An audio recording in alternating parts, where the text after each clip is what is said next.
ڕەنگە بێژم ئەمە ئاخیر گەورەکەیەتی ئەگەر تۆزێتر لەمە گەورەتر بێت. حسێن کە بەشێکی زۆری تەمەنی لە کشتتوکاڵدا بەسەر بردووە و هەموو ساڵێک توور دەچێنێت سەرقاڵی هەڵکەندنی بەرهەمەکەیەتی.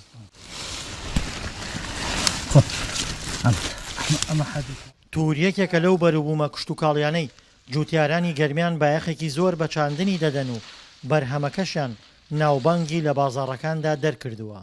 مامبەکر لە ئاوایی ئێمە هەیە بەکرم کە خەمینە ڕۆژێکیان چوو بۆ دووەکو زاخۆ نازان بۆچی چوو ئەویت لێ گوێم لێ بۆ تێتی تووری کەلار سەوزەی کەلار یایی گردەگۆزینە منتیقەی ئێمە سەوزەی بەناوبانگە هەر منتیقەی گردەگۆزینە و شێخلەنگەر و بابێژین ئەم منتیقەیە لە سەوزەکەی زۆر سەوزەیە چاکە ئاوەکەیشی پاکە ئاوەکەی ڕووبار سیروانە دێت یعنی ئاوی زێرا بوو ئەوانە نییە بە کوردیەکەی خۆمان. ناوچەی گردەگۆزینە کە دەکەوێتە باشووری قەزای کەلارەوە خاوەنی ڕووبەرێکی فراوان زەوی کشتتوکاڵی ئاویە و ساڵانە بەشێکی زۆری سەوزە بۆ بازاڕەکانی عێراق و هەرێمیش دابین دەکات.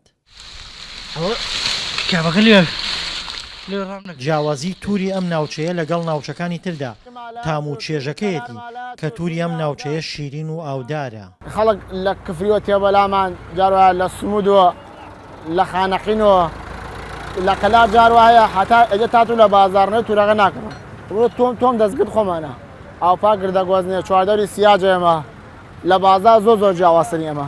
بە پێی ئەزمموی جوتیارەکان هەر توورێک لە مانگی ئابدا بچێنرێت تونە لە کاتێکدا ئەو توورەی لە مانگی ئەیلولدا دەچێنرێت شیرین و ئاودارترە.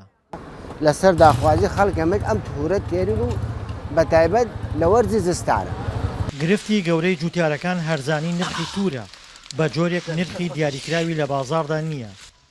وەک خۆیان دەڵێن ڕۆژ هەیە پیکابێک توور بە 15,000 دینار دەفرۆشن و ڕۆژیش هەیە 4 کیلۆ توور بە 1000 دینار دەفرۆشن.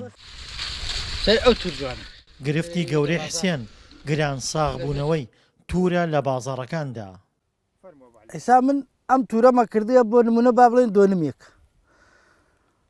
ئەگەر بێت و بۆم ساغ بکرێتەوە نەک دۆنمێ 5 دۆنمیشەکەمە توور بەڵام ئێستا من ئەمە تەنیا دۆنمێکە گیرم خواردەوە دەسێەوە یەک پیکابم پڕکرە بردمەتە ئالۆ 1 دینار ناکە نە حکومەت یارمەتی دەرتە نە کەسێکەیە. ناوبانگی تووری گەرمیان هەرێمی کوردستان و عێراقشی تێپەڕاندووە بە جۆرێک چەند ساڵێک لەمەوبەر کۆنسڵی فەرەنسا لە هەولێر کاتێک سەردانی کەلاری کرد یەکەم داواکاری ئەوە بوو تووری بۆ بکڕدرێت.